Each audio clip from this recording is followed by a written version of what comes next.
Well, it's Thursday, June 10th, and we're back at it. I got my active battery balancer hooked up, and I think that's going to be fine like that.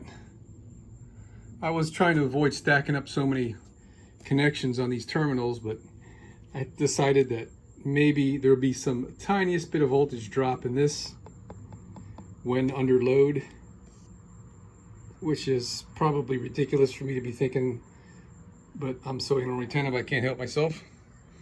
So I went to all the positive terminals, like it's supposed to be, like it's designed to be. And I don't know why that thing keeps popping up that way. But now what we're doing is we're replacing the wires on the BMS. This terminal is not big enough to do what it needs to do. That was just a temporary connection there. It's 6 gauge. And everything I could find, all my sources for 100 amps says 2 gauge. So that's what we got right here. Where's the other end of this thing? Here's a 2 gauge versus 6 gauge. All right. And so what I did is I took the ring terminal and I cut the end of it off and drilled it. So this will screw right onto the BMS. And the other side will be a standard ring terminal. So I'm starting out with just this guy. And I've been putting this on all my connections.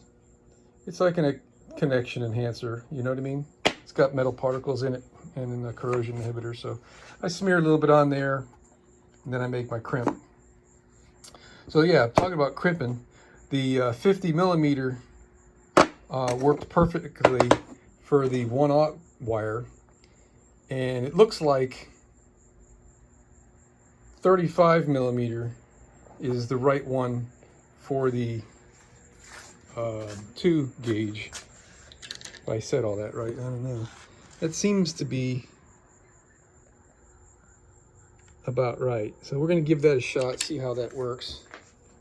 And we're going to make this replacement cable probably a little bit longer than this so I can have a nice loop around. And it's going to connect onto here, coming through this slot. So I'm thinking maybe something like that. All right, man, it's Thursday, June 10. And I think I'm done for the night. It's about 8:30. I think we're okay here, man. We'll see. We're just about there, I think. So the lid opens really easily. It's not done, of course. We got the other circuit breakers to go here, but here's our main hot leg. The circuit breaker's tripped now for safety, in case you're wondering. I got my BMS hooked up on the right side. Let's see if I can stand this thing up here. Here we go. BMS is hooked up through this loom of wires, and my battery balancer, which I made this neat little bracket here to hold it. They're all coming from this side and jumping across. All my little bus bars, or whatever you want to call them, are here. This is the temperature sensor probe for the, I forget, 812 or whatever that is, but this shunt has got a feature that you can program it to be your battery temperature sensor. So that's what we got here. I opted to put this is supposed to go like on your battery positive, but I don't want to stack any more stuff on this terminal if I don't have to. I'm trying to minimize all the stacking of stuff. So it's probably not even going to go here, because I got to put another terminal on this to provide power to the breaker that's going to be in this hole. So this is yet to find its home.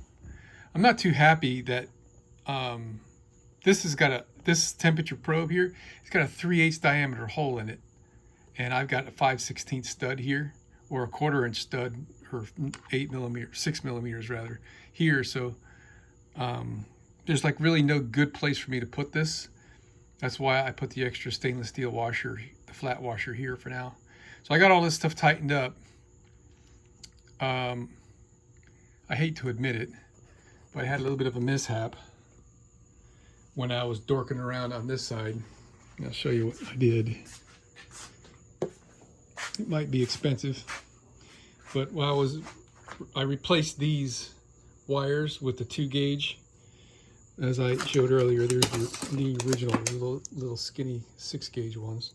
I can't believe they put 6 gauge on something that's supposed to be 150 amps. But anyway, I was careless, thinking that, you know, I had this, nothing was connected to the battery, so that I had no circuit here. But I failed to realize that my BMS wires here were still plugged into the BMS, and this lead touched this positive terminal, which would have been like 3 volts positive, and it started getting hot. And then I noticed that this thing got a little cooked in that one terminal, that first terminal. So I may have fried at least this plug. I don't know if it's ruined. I don't know if the BMS is ruined, but just learn from my mistake, man. If you're gonna do this, just unplug your BMS and save yourself aggravation. But anyway, we're gonna give this thing a little test and see if it's still alive. And I guess we'll know when we plug it in. I'm gonna hook my inverter back up to it and put it on a charge again. And I think I can connect to this with Bluetooth. So I gotta figure that out. And I know I can connect to the Victron shunt with Bluetooth. The fuse is not in it. I left the fuse out intentionally for safety. So I gotta put the fuse in there, and I'll probably put some of that 1/4-inch lume on this just for the heck of it. But it's getting kind of late. I don't know how much more I can really do today.